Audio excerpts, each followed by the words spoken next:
Hello friends, Radhe Radhe. कैसे आप सब? उम्मीद है आप सब स्वस्थ होंगे और मस्त होंगे।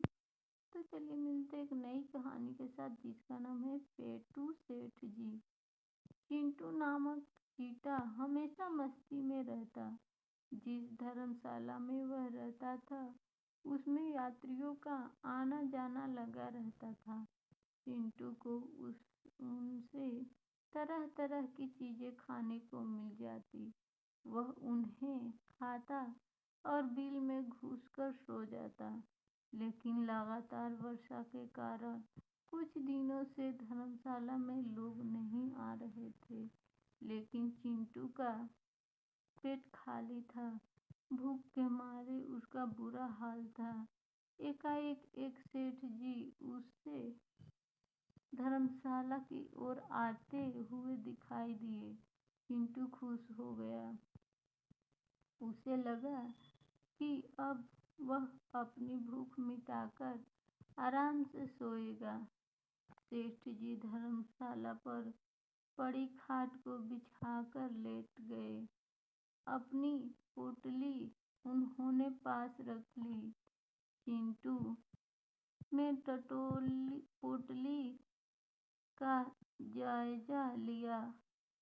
उसमें से आती खुशबू ने उसकी भूख को और बढ़ा दिया। वह सेठ जी के पैरों पर जा बैठा, यह सोचते हुए कि जो नीचे गिरेगा उसे वह झपटकर चट कर जाएगा। लेकिन सेठ जी पेटू थे। उन्होंने एक दाना भी नीचे नहीं गिरने दिया। खा पीकर वह खाट पर लेटे और सो गए।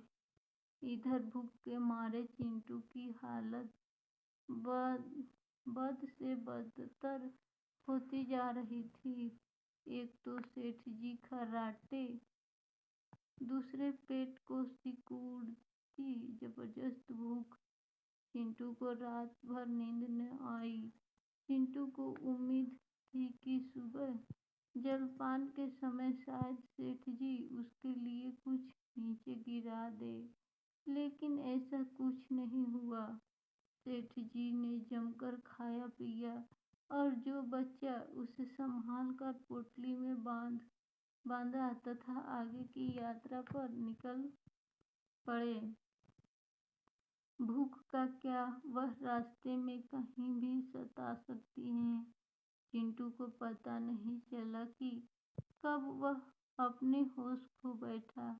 आंखें खुली तो देखा कि धर्मशाला में रहने वाले उसके साथियों ने उसे घेरा हुआ था। उसने नजरें घुमाई तो आसपास खाने पीने को बहुत सा सामान रखा था। उसे आवाज आई, उठो, पहले कुछ खा लो, फिर बात करेंगे। चिंटू ने पेट भर खाया, लेकिन वह सोच रहा था, इतना खाना इनके पास कहाँ से आया? ये भी तो मेरी तरह धर्मशाला में रहते हैं। उसने जब यह बात मोनू से पूछी तो उसने कहा, खा पीकर मौज मस्ती करना और भविष्य के बारे में न सोचना समझदारी नहीं है। हम भी खाते पीते हैं, मौज मस्ती करते हैं, लेकिन साथ ही बरसात के मौसम के लिए इकट्ठा करके भी रख लेते हैं। तुम्हें भी ऐसा कुछ करना चाहिए। वर्तमान का आनंद लो और भविष्य का निर्माण करो, इसी में समझदारी है। चिंटू ने सोचा, बात तो सही है। जो आगे की नहीं सोचते वह मेरी तरह भूखे रहने को हो जाते हैं। अब चिंटू भी बिल में खाने पीने का पूरा इंतजाम रखता है।